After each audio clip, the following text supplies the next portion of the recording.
ಹುಟ್ಟಿದರೆ ಕನ್ನಡ ನಾಡಲು ಹುಟ್ಟಬೇಕು. ನಮಸ್ಕಾರ, ಎಲ್ರಿಗೂ ಸ್ವಾಗತ ಮತ್ತೊಂದು ದೆವ್ವದ ಕಥೆಯೊಂದಿಗೆ. ಎಲ್ಲರೂ ಚೆನ್ನಾಗಿದ್ದೀರಾ ಅಂತ ಅಂದ್ಕೊಂಡಿದ್ದೀನಿ. ಕತೆ ಪೂರ್ತಿಯಾಗಿ ಕೇಳಿ, ಆಮೇಲೆ ವಿಡಿಯೋಗೆ ಲೈಕು ಕಮೆಂಟು ಶೇರ್ ಮಾಡಿ, ಹಾಗೆ ಚಾನಲ್ಗೆ ಸಬ್ಸ್ಕ್ರೈಬ್ ಮಾಡಿ. ಕತೆನ ನನಗೆ ಕೊಟ್ಟಿರೋದು ಬಂದ್ಬಿಟ್ಟು ಅವರ ಹೆಸರು ಬಂದು ಸರ್ವೇಶ್ ಅಂತ ಹೇಳಿ. ಸೊ ಈ ಒಂದು ಸರ್ವೇಶ್ ಎಂಬುವವರು ನನಗೆ ಅವರ ನಿಜ ಜೀವನದಲ್ಲಿ ಆದಂತಹ ಒಂದು ಘಟನೆನ ತಿಳಿಸ್ಕೊಟ್ಟಿರುವಂಥದ್ದು. ಅವರು ಮತ್ತು ಇನ್ನು ಮಿಕ್ಕಂತಹ ಅವರ 8 ಜನ ಸ್ನೇಹಿತರು, ಅಂದರೆ ಇವರು ಸೇರಿ 8 ಜನ, ಇನ್ನು ಮಿಕ್ಕಂತಹ 7 ಜನ ಸ್ನೇಹಿತರು, ಇವರ ಜೀವನದಲ್ಲಿ ಆದಂತಹ ಒಂದು ಘಟನೆನ ಅವರು ನಮಗೆ ಯಾವ ಥರ ತಿಳಿಸಿದ್ದರೋ ನಾನು ನಿಮಗೆ ಅದೇ ರೀತಿ ತಿಳಿಸ್ತಾ ಹೋಗ್ತೀನಿ. ಈ ಒಂದು ಕತೆ ಆ್ಯಕ್ಚುಲಿ ಆಗಿದ್ದು ಬಂದ್ಬಿಟ್ಟು ನಿಪ್ಪಾಣಿ ಮತ್ತು ಸಂಕೇಶ್ವರ, ಈ 2 ಊರುಗಳ ಮಧ್ಯೆ ಕನೆಕ್ಟ್ ಮಾಡುವಂತಹ ಒಂದು ದಾರಿ ಇದೆ. ಸೊ ಆ ಒಂದು ದಾರಿಯಲ್ಲಿ ಬರಬೇಕಾದ್ರೆ ಒಳಗಡೆ ಒಂದು ಊರು ಸಿಗುತ್ತೆ. ಆ ಒಂದು ಊರಿನ ಹೆಸರೇ ತವಂದಿ ಅಂತ ಹೇಳಿ. ಸೊ ಈ ಒಂದು ಊರಿನಲ್ಲಿ ಆದಂತಹ ಒಂದು ಘಟನೆ, ಅವರ ಜೀವನದಲ್ಲಿ ನಡೆದಂತಹ ಘಟನೆನ ಅವರು ನಮಗೆ ತಿಳಿಸಿರುವಂಥದ್ದು.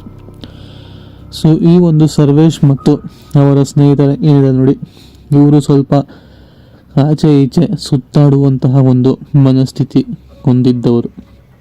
ಸೊ ಈ ಒಂದು ಸ್ನೇಹಿತರ ಗುಂಪೇನಿದೆ ನೋಡಿ, ಎಲ್ಲೇ ಹೋದರೂ ಸಹ ಎಲ್ಲರೂ ಸಹ ಒಟ್ಟಿಗೆ ಹೋಗುವಂಥದ್ದು. ಸೊ ಇದು ಇವರ ಜೀವನದಲ್ಲಿ ಸರ್ವೇ ಸಾಮಾನ್ಯವಾಗಿತ್ತು. ಯಾಕೆ ಅಂತಂದರೆ ಎಲ್ಲೇ ಹೋದರೂ ಸಹ, ಅದು ಯಾವುದೇ ಊರಿಗೆ ಸಹ ಹೋದ್ರೂ ಎಲ್ಲರೂ ಸಹ ಒಟ್ಟಿಗೆ ಇರುವಂಥದ್ದು, ಒಟ್ಟಿಗೆ ಓದ್ತಿದ್ದಂಥದ್ದು. ಸೊ ಈ ಒಂದು ಸರ್ವೇಶ್ ಮತ್ತು ಅವರ ಸ್ನೇಹಿತರೇನಿದೆ ನೋಡಿ, ಎಲ್ಲರೂ ಸಹ ಈ ಒಂದು ತವಂದಿ ಎಂಬ ಒಂದು ಊರಿನಲ್ಲಿ ಒಂದು ಬೆಟ್ಟವಿದೆ. ಸೊ ಆ ಒಂದು ಬೆಟ್ಟದಲ್ಲಿ ರಾತ್ರಿ ಹೋಗಿ ಕ್ಯಾಂಪ್ ಮಾಡಿ ಬರೋಣ ಅಂತ ಹೇಳಿ ಪ್ಲ್ಯಾನ್ ಮಾಡಿ, ಅವರೆಲ್ಲರೂ ಸಹ ಮೂಲತಃ ಬಂದ್ಬಿಟ್ಟು ಸಂಕೇಶ್ವರದವರು. ಸೊ ಈ ಒಂದು ಸಂಕೇಶ್ವರ ಎಂಬ ಒಂದು ಊರಿನಿಂದ 2 ಕಾರನ್ನ ಮಾಡಿಕೊಂಡು ಅಲ್ಲಿಂದ ಹೊರಡ್ತಾರೆ. ಸೊ ಅಲ್ಲಿಂದ ಹೊರಟು ಸಮಯ ಬಿಟ್ಟಾಗಲೇ ಒಂದು 8 ಗಂಟೆ ಆಗಿತ್ತು ಅಂತಲೇ ಹೇಳ್ಬೋದು. ಆಮೇಲೆ ಈ ಒಂದು ತವಂದಿ ಎಂಬ ಊರಿಗೆ ಬಂದು ಅಲ್ಲಿನ ಬೆಟ್ಟದ ಒಂದರಲ್ಲಿ ಚೆನ್ನಾಗಿರೋ ಜಾಗ ನೋಡಿಕೊಂಡು ಟೆಂಟ್ ಹಾಕೋದಕ್ಕೆ ಶುರು ಮಾಡ್ತಾರೆ. ಅವರು ಆ ಒಂದು ತವಂದಿ ಊರಿನಲ್ಲೇ ಇರುವ ಬೆಟ್ಟಕ್ಕೆ ತಲುಪುವಷ್ಟರಲ್ಲೇ ಸಮಯ ಒಂದು 10 ಗಂಟೆ ಆಗಿತ್ತು.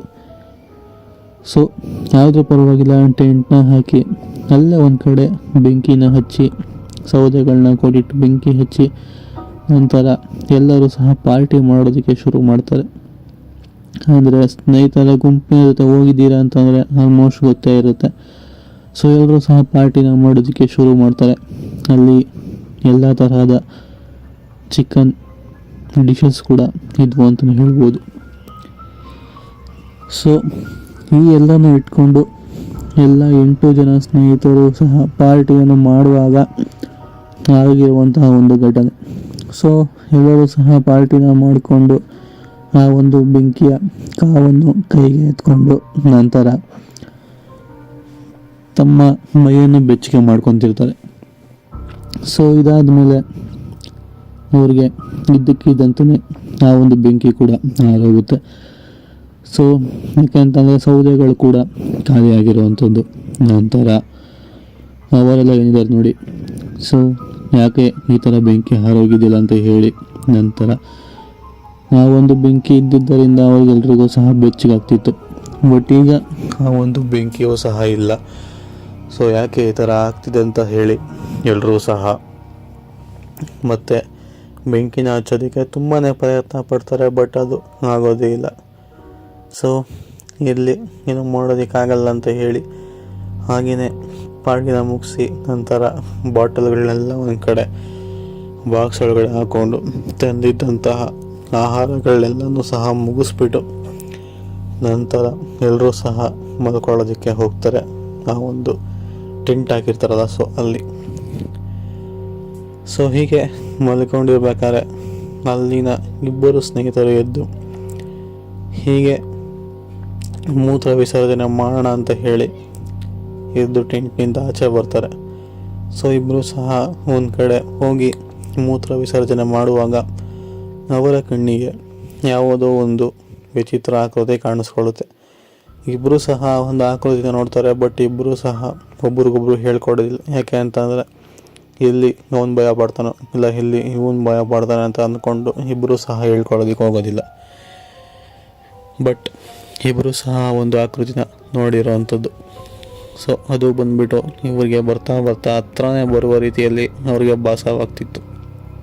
ಸೊ ಇದ್ಯಾವುದು ಆಕೃತಿ ಬರ್ತಾ ಬರ್ತಾ ನಮಗೆ ಹತ್ರ ಬರ್ತಿದೆಯಲ್ಲ, ಇದು ಯಾಕೋ ಸರಿ ಇಲ್ಲ ಅಂತ ಹೇಳಿ ಇಬ್ಬರು ಸ್ನೇಹಿತರು ತಮ್ಮ ತಮ್ಮ ಮುಖಗಳನ್ನ ನೋಡಿಕೊಂಡು ನಿನಗೆ ಕಾಣಿಸ್ತಾ ಅಂತ ಹೇಳಿ ಕೇಳ್ತಾ ಅಲ್ಲಿಂದ ಜೋರಾಗಿ ಓಡ್ಬರ್ತಾರೆ ಬಾಯಿ ಪಡ್ಕೊಂಡು. ಸೊ ಇಲ್ಲೇನೋ ಸರಿಗಿಲ್ಲ, ದೌಳಿ ಇಲ್ಲೇನೋ ಇದೆ ನೋಡಿ ಅಂತ ಹೇಳಿ ಅಲ್ಲಿದ್ದ ಎಲ್ಲ ಸ್ನೇಹಿತರನ್ನು ಸಹ ಎಬ್ಬಿಸಿ ಆಚೆ ಕಡೆ ಟೆಂಟ್ನಿಂದ ಆಚೆ ಕರ್ಕೊಂಬಂದು ತೋರಿಸ್ತಾರೆ.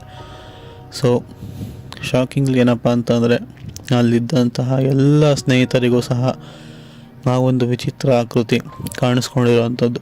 ಸೊ ಅದು ಬರ್ತಾ ಬರ್ತಾ ಇವರ ಹತ್ರನೇ ಬರ್ತಿದೆಯೇನೋ ಅಂತ ಒಂದು ಫೀಲ್ ಕೊಡ್ತಿದ್ದಂಥದ್ದು. ಅದಷ್ಟೇ ಅಲ್ಲ, ಬಟ್ ಅದು ಹತ್ರ ಬರ್ತಿದ್ದಂಗೆನೋ ಇವರಿಗೆ ಏನೋ ಒಂಥರ ವಿಚಿತ್ರವಾದಂತಹ ಕೆಟ್ಟ ವಾಸನೆಗಳೆಲ್ಲ ಬರೋದಕ್ಕೆ ಶುರು ಆಗ್ತಿತ್ತು. ಸೊ ವಾಸನೆಯಿಂದ ಬರ್ತಿದೆ ಆ ಒಂದು ಆಕೃತಿ ಏನು ಇಲ್ಲೇನೋ ಸರಿ ಇಲ್ವಲ್ಲ ಅಂತ ಹೇಳಿ ಎಲ್ಲರೂ ಸಹ ಅಲ್ಲಿಂದ ತಮ್ಮ ತಮ್ಮ ಟೆಂಟ್ಗಳಿಗೆ ವಾಪಸ್ ಬರ್ತಾರೆ. ನಂತರ ಆ ಒಂದು ಟೆಂಟ್ನ ಪುನಃ ಬಿಚ್ಚಿ ಎಲ್ಲನೂ ಸಹ ಒಂದೊಂದಾಗಿ ಬಿಚ್ಚಿ ಎಲ್ಲನೂ ಕಾರ್ ಒಳಗಡೆ ಇಟ್ಕೊಂಡು ಕಾರ್ನ ಸ್ಟಾರ್ಟ್ ಮಾಡೋದಕ್ಕೆ ಪ್ರಯತ್ನ ಪಡ್ತಾರೆ. ಬಟ್ ಅದರಲ್ಲಿ ಒಂದು ಕಾರ್ ಮಾತ್ರ ಸ್ಟಾರ್ಟ್ ಆಗ್ತಾನೆ ಇರಲ್ಲ. ಸೊ ಈ ಸಮಯದಲ್ಲಿ ಕಾರ್ ಕೆಟ್ಟು ನಿಲ್ಬೇಕಾಗಿತ್ತ ಅಂತ ಹೇಳಿ ಹಿಂದಿನ ಕಾರ್ನಲ್ಲಿದ್ದವರು ಬಂದು ಏನಾಗಿದೆ ಅಂತ ಚೆಕ್ ಮಾಡ್ತಾರೆ. ಚೆಕ್ ಮಾಡ್ತಾ ಇದ್ದಕ್ಕಿದ್ದಂಗೆ ಆ ಒಂದು ಆಕೃತಿ ದೂರದಲ್ಲಿದ್ದಂತಹ ಒಂದು ಆಕೃತಿ ನೋಡಿ ಅದು ಅವರ ಕಾರಿನ ಹಿಂದೆಯೇ ಕಾಣಿಸ್ಕೊಳ್ಳೋವಂಥದ್ದು. ಅಂದರೆ ಕೆಟ್ಟು ನಿಂತಿದ್ದಂತಹ ಕಾರಿನ ಹಿಂದೆಗಡೆನೇ ಒಂದು ಆಕೃತಿ ಕಾಣಿಸ್ಕೊಂಡಿರುವಂಥದ್ದು. ಸೊ ಈ ಒಂದು ಆಕೃತಿನ ನೋಡಿ ಎಲ್ಲರೂ ಸಹ ಒಮ್ಮೆಲೆ ಬಿಚ್ಚಿ ಬೀಳ್ತಾರೆ. ಆಮೇಲೆ ಇದ್ದಕ್ಕಿದ್ದಂಗೆ ಯಾರು ನೀನು ಏನು ಬೇಕು ನಿನಗೆ ಅಂತ ಎಲ್ಲೇ ಜೋರಾಗಿ ಕೇಳ್ತಾರೆ. ಅಂದರೆ ಗಾಬರಿಯೂ ಸಹ ಇರುತ್ತೆ, ಒಬ್ಬೊಬ್ಬರು ಕೂಡ ಬಾಯೆಲ್ಲ ಕೂಡ ತೊದಲ್ತಿರುತ್ತೆ, ಏನು ಮಾತಾಡಬೇಕು ಅಂತಲೂ ಸಹ ಗೊತ್ತಾಗೋದಿಲ್ಲ. ಆ ಒಂದು ಸನ್ನಿವೇಶದಲ್ಲಿ ಸಿಗಾಕೊಂಡಿರ್ತಾರೆ ಎಲ್ಲ ಸ್ನೇಹಿತರು ಕೂಡ. ಸೊ ಹೀಗೆ ಆಗೋ ಮಾಡಿಕೊಂಡು ಆ ಒಂದು ಆಕೃತಿ ಅಲ್ಲಿಂದ ಮಾಯವಾಗಿ ಬಿಡುತ್ತೆ. ನಂತರ ಇವರ ಕಾರ್ ಕೂಡ ಇದ್ದಕ್ಕಿದ್ದಂಗೆ ಶುರು ಆಗುತ್ತೆ. ನಂತರ ಅಲ್ಲಿನ ಸಹವಾಸನೇ ಬೇಡ ಅಂತ ಹೇಳಿ ತಮ್ಮ ಕಾರ್ನ ಎತ್ಕೊಂಡು ಬೆಟ್ಟನ ಇಳಿಸ್ಕೊಂಡು ಎಷ್ಟು ಬೇಗ ಆಗುತ್ತೋ ಅಷ್ಟು ಬೇಗ ಪುನಃ ಅವರ ಊರನ್ನ ಸೇರ್ಕೊಬೇಕು ಅಂತ ಹೇಳಿ ಅಲ್ಲಿಂದ ಹೊರಡ್ತಾರೆ. ಸೊ ಇದಾಗಿ ಮಾರನೇ ದಿನ ಮೊದಲಿಬ್ಬರು ಇದ್ದಿದ್ರಲ್ಲ, ಮೊದಲಿಬ್ಬರು ನೋಡಿದ್ರಲ್ಲ ಆ ಒಂದು ಆಕೃತಿನ, ಅವರಿಬ್ಬರು ಸಹ ಹುಷಾರು ತಪ್ತಾರೆ. ಅದಾದಮೇಲೆ ಅವರು ಸುಧಾರಿಸ್ಕೊಳ್ಳೋದಕ್ಕೆ ಸುಮಾರು ಸಮಯನೇ ಹಿಡಿಯುತ್ತೆ. ಸೊ ಈ ಒಂದು ಸಮಯ ಎಲ್ಲ ಕಳೆದ ಮೇಲೆ ಎಲ್ಲರೂ ಸಹ ಹುಷಾರಾದಮೇಲೆ ಪುನಃ ಒಂದು ಕಡೆ ಭೇಟಿ ಮಾಡಿ ಆ ಥರ ಯಾಕೆ ಆಯಿತು ಅಂತ ಹೇಳಿ ಮಾತು ನೋಡ್ಕೊತಿರ್ಬೇಕಾದ್ರೆ ಅಲ್ಲಿನ ಯಾವುದೋ ಒಂದು ವ್ಯಕ್ತಿ ಬಂದು ಅವರಿಗೆ ಆ ಒಂದು ವಿಷಯದ ಬಗ್ಗೆ ಜಾಸ್ತಿ ಮಾತಾಡೋದು ಬೇಡ, ಸೊ ಅದೊಂದು ವಿಷಯನ ಅಲ್ಲೇ ಮರ್ತುಬಿಡಿ, ಮತ್ತೊಮ್ಮೆ ಯಾರೂ ಸಹ ಆ ಒಂದು ಜಾಗಕ್ಕೆ ಹೋಗಬೇಡಿ ಅಂತ ಹೇಳಿರೋವಂಥದ್ದು. ಸೊ ಇದು ಆ್ಯಕ್ಚುಲಿ ನನಗೆ ಕೊಟ್ಟಿರುವಂತಹ ಕತೆ, ಸರ್ವೇಶ್ ಎಂಬುವರು ಕೊಟ್ಟಿರುವಂತಹ ಒಂದು ಕತೆ. ಈ ಒಂದು ತಡವಿ ಎಂಬ ಒಂದು ಊರಲ್ಲಿ ಯಾರ್ಯಾರಿದ್ದೀರ ಅಂತ ಹೇಳಿ ಈ ಒಂದು ವಿಡಿಯೋ ಕಾಮೆಂಟ್ನಲ್ಲಿ ತಿಳಿಸಿ, ಅಥವಾ ಆ ಒಂದು ಊರಿಗೆ ಆ ಒಂದು ಬೆಟ್ಟಕ್ಕೆ ಯಾರಾದರೂ ಭೇಟಿ ಮಾಡಿದ್ದೀರಾ ಅಂತಂದರೆ ಅದನ್ನು ಕೂಡ ಕಾಮೆಂಟ್ಸ್ನ ಮುಖಾಂತರ ತಿಳಿಸ್ಬೋದು. ಸೊ ಇದಾಗಿತ್ತು ಇವತ್ತಿನ ಕತೆ ಇಷ್ಟ ಆಗಿದೆ ಅಂತ ಅಂದ್ಕೊಂಡಿದ್ದೀನಿ. ಇಷ್ಟ ಆಗಿದರೆ ವಿಡಿಯೋಗೆ ಒಂದು ಲೈಕ್ ಮಾಡ್ಕೊಳ್ಳಿ. ಹಾಗೆ ನಮ್ಮ ಚಾನಲ್ನ ಸಬ್ಸ್ಕ್ರೈಬ್ ಆಗಿಲ್ಲ ಅಂತಂದರೆ ಈ ಕೂಡಲೇ ಸಬ್ಸ್ಕ್ರೈಬ್ ಕೂಡ ಮಾಡ್ಕೊಳ್ಳಿ. ಹಾಗೆ ನಿಮ್ಮ ಫ್ರೆಂಡ್ಸ್ಗೆಲ್ಲ ಶೇರ್ ಮಾಡಿ. ಮತ್ತೊಂದು ಕತೆ ಒಟ್ಟಿಗೆ ಮತ್ತೆ ಭೇಟಿ ಆಗೋಣ. ಅಲ್ಲಿವರೆಗೂ take care, good bye friends.